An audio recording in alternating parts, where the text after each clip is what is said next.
Hey guys, it's Kara again. I'm wearing the same shirt, so it is the same day, and I just decided to make a second video. This is just gonna kind of, I don't know, go over my personal form of ME. All those names that I listed in my last video, that's anyone who has any of those, it can be considered as they're all the same thing. I just call it ME. CFS is a little longer. CFIDS, it's the same thing. So my ME. I suppose I've kind of thought about it a lot. It started when it was kind of like an infection. I just wasn't too worried about it. So sometime during my sophomore year, I think it was about the same time now this year, because it was at the beginning of the school year, which is in September, October, that time. And so yeah, it was just, my friend had it and then I got it, just some type of viral infection that was similar to mono. She had a mono test done and it wasn't positive for her, but her doctor said it was another viral infection similar to it, so I just assumed that that's what I got from her. And then, if you've had mono before, it lasts a really, really long time. It can take months for your body to just kind of heal from it. This isn't actually an ME thing happening right now. The room isn't that cold, but I'm shivering.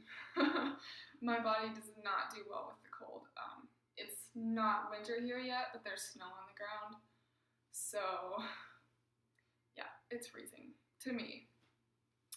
So anyway, back to how it started.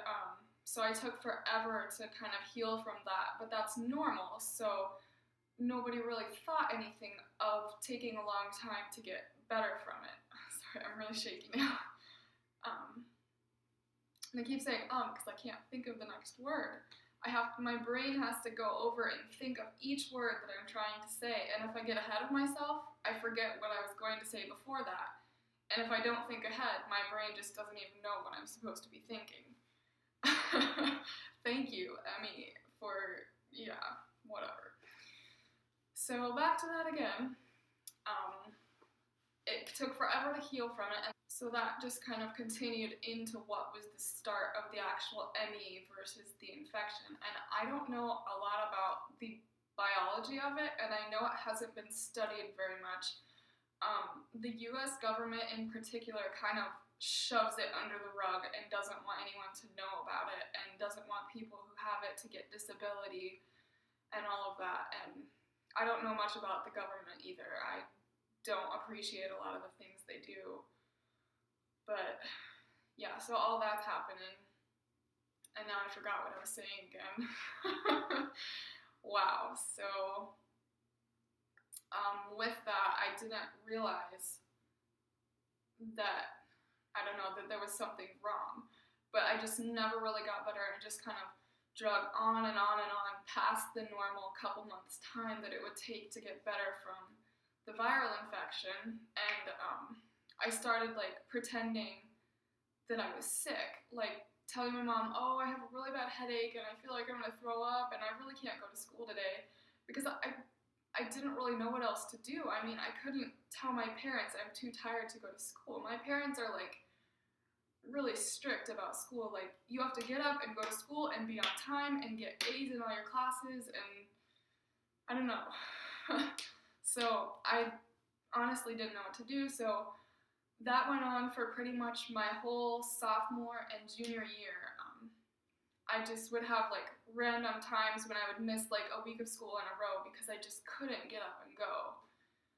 And my school has a maximum amount of days that you can miss before you're put on academic probation. So I had that all the time, and I had to have this form, and I had to go around and talk to all my teachers and talk to them and basically ask permission if I was still allowed to receive credit for their class because I was gone so much.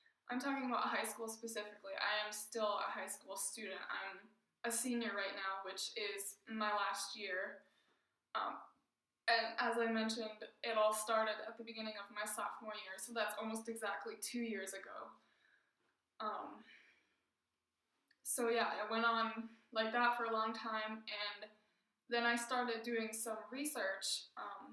I looked up like different supplements and different like therapies that you can do on your own and help out with all the symptoms. So I started eating certain foods more. I've always been a pretty healthy eater. I'm vegan. I kind of pick and choose. So technically, a lot of people wouldn't consider me vegan. I just say I don't even know how to categorize. I hate categories. But anyway, I'm vegan with exceptions. I'm just gonna say that. So I do pay particular close attention to what I eat already, but there are certain foods that can be either for the better or worse of someone with ME. I can make a separate video on that some other time. But I started watching that more carefully, and at some point I want to try gluten-free because I know a lot of people have had a lot of good results from that. And so I started doing some aromatherapy. I do a lot of yoga and stretching just kind of for relaxation, because if you have ME, you know that you can be tired but still like insanely stressed, and your whole body is just like tense, and it just worsens the whole feeling because you can barely stay awake, but you can't sleep. So I went along with all of those, and I also started taking tons and tons of vitamin supplements, and I would kind of like rotate them to kind of see which ones did what and if they really did what they were supposed to do. And right now I have a really, really good system. I mean, I really like the way it helps me to feel. I can show that sometime too. So that helped a lot. And also with ME, a lot of times your immune system goes a little wacko.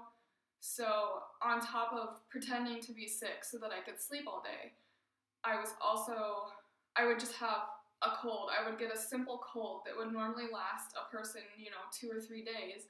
And for me, it would last 2 weeks. And so that was insane. And even when you have just a cold, you just feel completely exhausted because your body is like using all of its normal function energy, like to digest food and to just walk around normally and do all that. But then it's also using the same amount of energy plus more to fight off this infection. And if your body isn't strong enough to fight it off right away, it's just continuously battling with this bug in your body, and it's taking up all your energy. So I would have that on top of all the other times that I had to just say that I was sick. And that added to more of the school absences, and sometimes I would go to the office at school and say, I'm feeling really ill and I need to go home. And there was one office lady that was really mean, and she would never let me go home. She just said, you can go lay down for 5 minutes, and then you have to go back to class and then come back here if you can't make it. And so, I mean, there's a saying that I heard once: when you're in school and you ask to leave, it means that you've already waited too long. And I really understand that, because you hate having to ask days in a row, I need to go home, I can't do this, it's too much, I'm too tired, I just need to go home. And you hate having to do that over and over and over, because people are going to get frustrated with you and they're not going to believe you, and you're going to run into all these problems, so you just avoid it as much as you can. But then there comes a point when you absolutely have to leave. And then there's all the other symptoms on top of it. I'm not going to go into those really either, but one thing is I've had a lot of problems with nausea. So I would sit in class like thinking, don't puke on the table, don't puke anywhere. If you have to puke, you need to make it to the bathroom, and that's what I would think about instead of paying attention to whatever the instructor or teacher was saying. So that definitely didn't help. And I'm a little bit obsessive about my grades. Even when I was out of school a lot, I was still getting straight A's. that's not to be bragging either. It's just kind of a standard of mine for myself. And it was really hard to do because I had to do more work than anyone else who was in the school, because they would be in class and they would get all their work done while they were at school, and I would have to teach everything to myself while I was at home. And yet another thing that I haven't mentioned yet is mental exhaustion. When you think too much, or you think too hard, or for too long, it's like your body shuts itself down. I don't really understand how it works, because it's not like you're lifting weights and you're tired. It's like your brain is just too tired to even be awake and think anymore. I'm gonna have to start wrapping up this video, but I guess I'll kind of get to some of the more present things. So this year in school, I took a lot easier of a schedule. I do have a job now that started at the end of the year last year, and I almost couldn't do it because I had a super busy schedule. While I was actually at school, I had every class available, every space of time was filled with something, so I could get the most out of my time.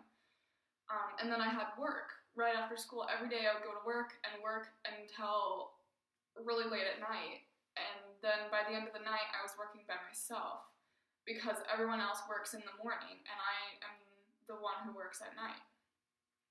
So I couldn't do that. So this year at school I took a much simpler schedule, and I get out a couple hours early than everyone else.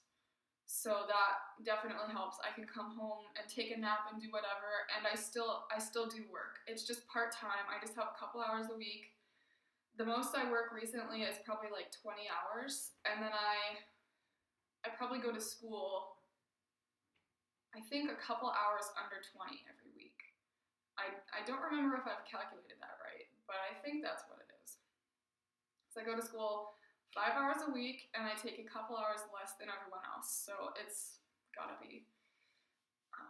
And my classes I didn't take as many advanced classes that require so much extra work this semester either. Next semester I have it planned out so that my schedule is jam-packed, but I think I'm definitely gonna have to change that, because I'm not really any better than I was at the beginning of this year. There was something else I was going to mention, but I forgot it, of course. So yeah, that's how I am now. I'm not any better, I'm not significantly worse, but some days I do feel like my health is like steadily declining. I don't know if that's really the case, if that's just how I feel when I'm kind of down in the dumps, but yeah, that's just how it is. So, second video, woohoo, it's done. So, you can, again, I guess I don't really know who would want to subscribe yet, but you can if you want to, and yeah, thank you for watching me.